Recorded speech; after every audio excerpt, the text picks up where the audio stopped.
daf ñuy delloo rek encore une fois que ni dañuy mel ni en fait ñoo xam dañu def voyage dans le temps. parce que bu ñu xoolee tey dama doon réfléchir sur Omar Blondin Diop bi ma nekkee xale. dafa am benn livre bu ma yoroon le livre blanc de Omar Blondin Diop nga xam papam moo ko bindoon. nekkoon médecin légiste bi nga xam moo def sax autopsie doomam. xam nga loolu lu metti la.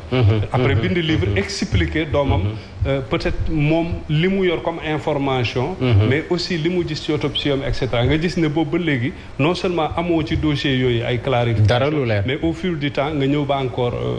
En 2022 situation yu mel ni di am donc dañuy xaar rek que ni en toute transparence justice def liggéeyam ba nga xam ne aussi population yi dinañ sentir seen bopp voilà ci biir mbir mi Pathé wala Moussa est-ce que sortie procureur bi dafa gën a lëndëmal yëf yi wala dafa leeral na ko tant soit peu Moussa waaw parce que tey bu ñu tollee ci circonstances yi ñu nekkoon ñoo xam ne dañu yàggoon di wax ni dañu war a def une refondation nationale maanaam jël justice réconcilier ko ak les Sénégalais. les contribuables sénégalais.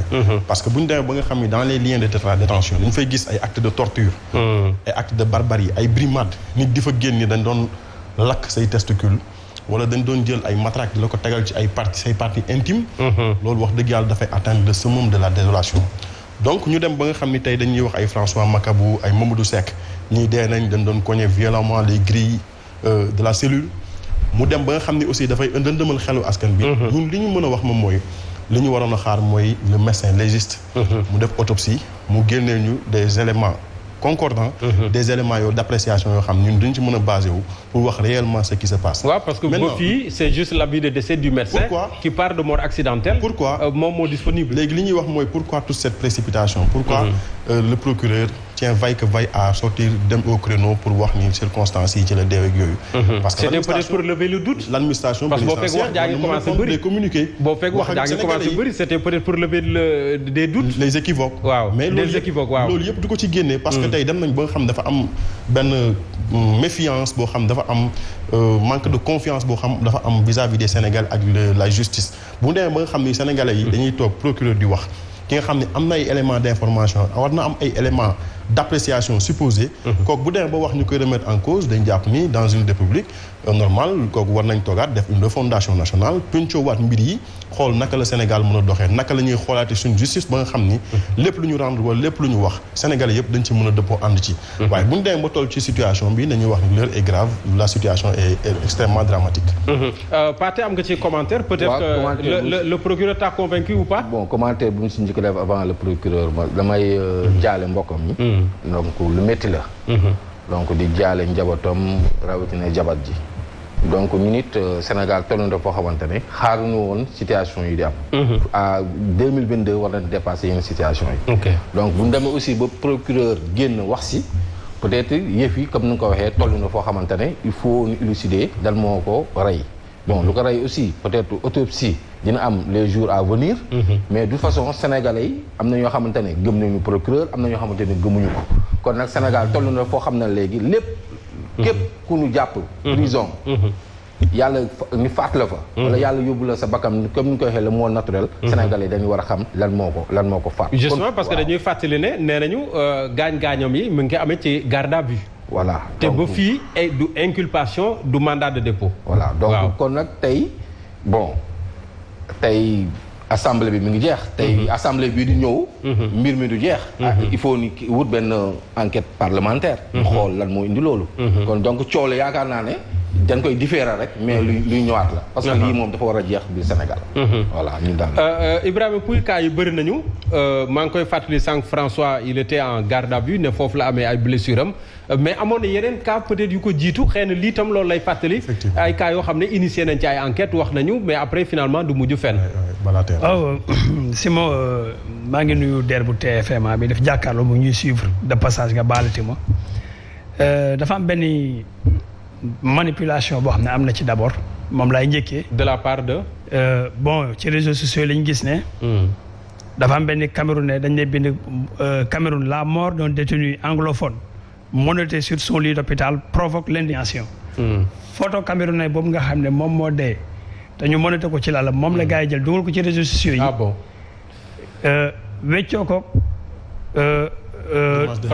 François Makabu di ko tasaare naan voilà c'est que moom la ñu jël photom kële di ko illustrer kii di koy féetali kii naan justice Sénégal lii la ñuy liggéey donc il faut qu'on essaie aussi d'éclairer les Sénégalais que ne parce que François bu ñu ko mënate woon peut-être amul c'est une bon duñ fi dugg na di wax naan ay ñii ñoo ko def wala ñe parce que système de manipulation rek la ñaare ba mooy par rapport ak li nga wax dama ragal ni lii ci 3 rek lay mujjee waat parce que dossier yu mel ni yu bari ci ay 3 rek lay mujjee nañ ko casse 1 semaine 2 semaines coow li ku nekk joxe AVM ñi joxe seen idée après on oublie ça suba beneen scandale amat c'est comme ça benn mbir rek laay leeral tuuti Sénégalais yi nga xam ne ñoom ñoo nekk ci pratiquement yu mel ni bu amee ñoom lay dal mooy citoyen lambda bi nga xam ne amul wéeruwaay boo demee ci kaso yi doo fa fekk doomu ministre doo fa fekk doomu DG doo fa fekk doomu opposant seetlu li ma la wax bu baax a baax kaso yi boo ko doon visité kaso yi ne Sénégal yëpp doo ci gis kenn koo xam ne parent wa bi ñu ngi ci gouvernement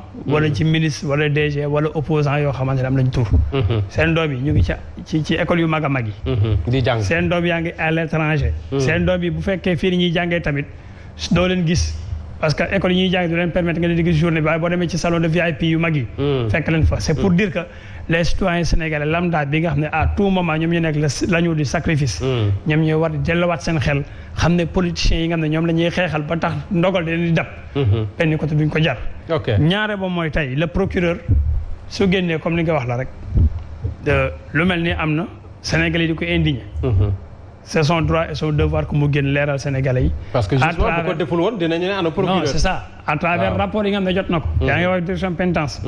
dafa jot rapport direction pénitence ci taabalam.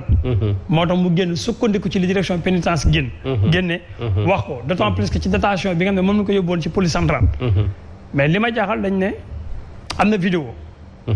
non procureur la ko wax. procureur laa wax moom laa wax procureur dafa ne am na vidéo de 13 minutes. de 13 minutes. moment bi nga xam ne 13 minutes yooyu ñu doon filmer moom rek moo nekkoon ci biir gré. François Makabu amul ñu mu nekkaloon ci gré bi xanaa.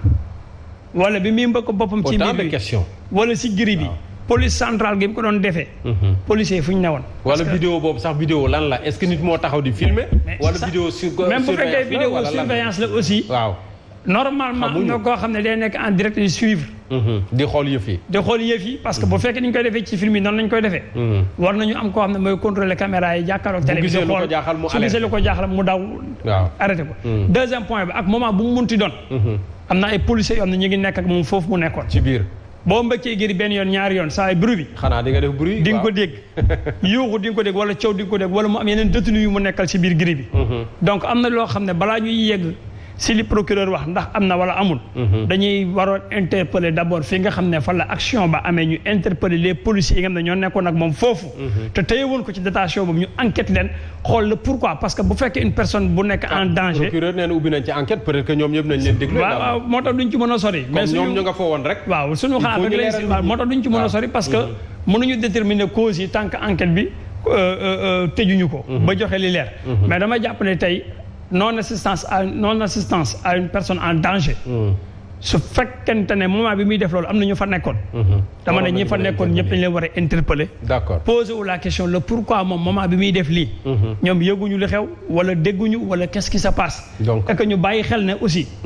réew mi justice bi sëñ Moussa Niang wax na ko léegi. Sénégalais yi wax dëgg yàlla amatuñu confiance ci seen justice. wóolatuñu seen justice ndax ñu ci bari dañ naan justice à double vitesse ñii dañu naan justice boo xamante ne dafa jeng ci côté bi wala su fekkee amoo ci mbokk boo xam ne loxoom dëgër na. daanaka sa taxawaay ci wàllu justice day métti. et le malheur mooy y a plus de 6000. détenus yoo xam ne ñu ngi ci biir prison yi. di xaar procès 6000 détenus yu xaar procès. y a des détenus yoo xamante ne leen yóbbu ci kaso ba. suñ la ko waxoon tey. waaw wallaahi nga yërëm la xam nga lu tax. dama bokk ci benn association bu ñuy wax ARP Ilhamu Salam. nous faisons le tour des prisons mais des fois nga dem fa fekk fa ñoo xam ne. suñ la waxee li ñu fa dugal wallaahi da ngay jooy. donc dañuy wax rek nañ fexe ba lii nekk mbir mu transparent ba sénégalais amat fit ak confiance ci seen justice. peut-être également aspect bi Bokar doon souligner sànq. mooy l'aspect un peu tout est politique au Sénégal. parce que quand même bu ñu leen jàppee moom François ak yeneen moromam en marge d'une manifestation d'une coalition de l'opposition xëy na lien boobu également day tax ba dossier bi gën a rëy. waaw xam nga tey li may fustiger rek. li nga xam ni moom personnellement moom lay naqarlu. waaw.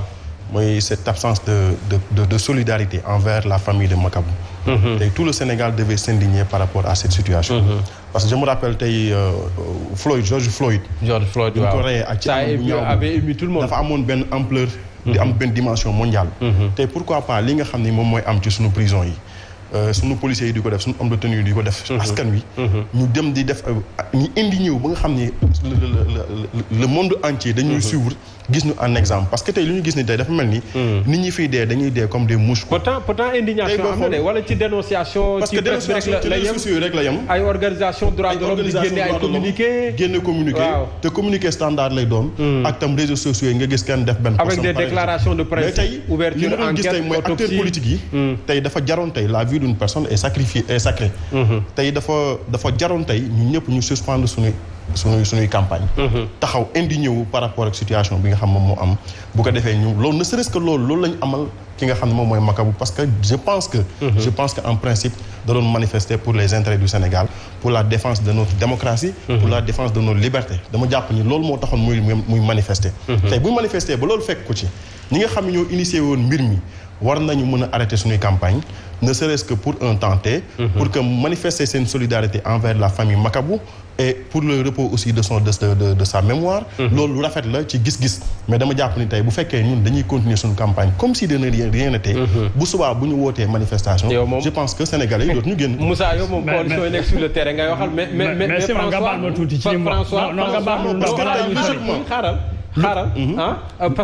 parce que François liñ ko jàppee woon tamit dafa xaw a garaaw. voilà fa laa jëm jàppuñu ko ci cadre manifestation. dañ ko jàpp ci cadre groupe force spéciale.